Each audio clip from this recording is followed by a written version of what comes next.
Sam had been sitting in her room for at least 43 minutes. The curtains were drawn back and hung just over the windowsill, feeling the warmth of the radiator. She'd been sitting there looking at her coffee, but not looking at her coffee. Sam realised that however curly her hair was, no matter how much makeup she wore, however interesting she was, he would never look at her. He'd only walk straight past her as she dropped her books. He would only watch as she was teased. He would only. Moments had passed before she made the decision. The rope was dangling, lingering above her head. It called for her. It was romantic, seductive. It had a shy yet deathly appearance. It wasn't long before Sam was standing on the wooden chair. Her father insisted that a strong, sturdy chair would help her study in the gloomy place she called her bedroom. It sat in the corner of the room, paired with the abused wooden table tattooed, "Lucy was here 2004, and you are living proof that graffiti gets read." IKEA romanticized this ordinary table as mahogany brown. She took off her purple Converses to reveal her old brown socks, her big toe peeping through the hole that the thin, wary cotton material had made for it. She used the blue hair bubble Aunt Grace got her last year to tie her brown hair.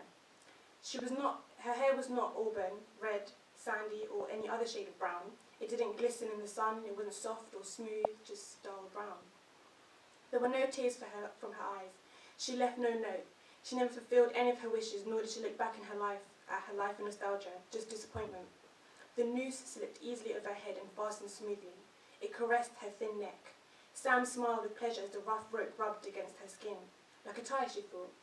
She rocked the chair side to side, picking up the pace, tightening her hands into fists, rocking side to side, scrunching her wet face, leaving no room for mind-changing, rocking side to side before she finally kicked the chair to the other side of the room, rocking side to side.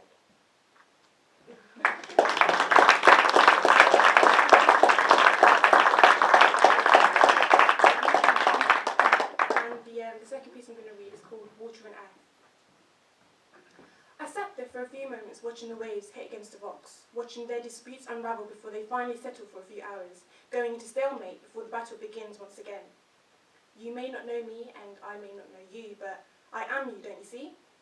The blade was moving in my hand, trying to escape and return back to the kitchen drawer, trying to return back to the time when it was happy chopping onions, peeling potatoes and dicing carrots, or when my hands were shaking, trembling with fear. Is this what it feels like to be scared, I asked myself? Is this what it feels like to be hurt? I wanted to cut myself, but I knew that this pain wouldn't compare to the torture I felt inside. I wanted to remove every memory of you tattooed to my heart. I wanted to escape the burden of you hanging over me, and just like the melodic ring of a child's mobile, you sang your way back into my heart. Like an envelope, I sealed your words, and with a kiss, it was impenetrable.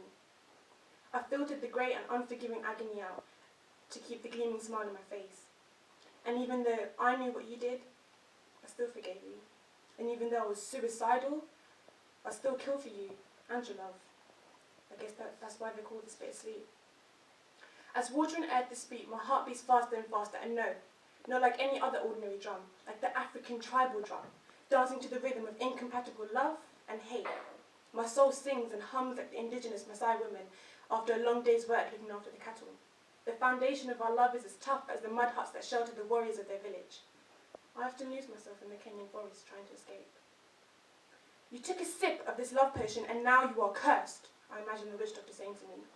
He curled up his fingers to form a fist and began to squeeze them together, tightening them so hard that rivers of blood began to seep from his nails.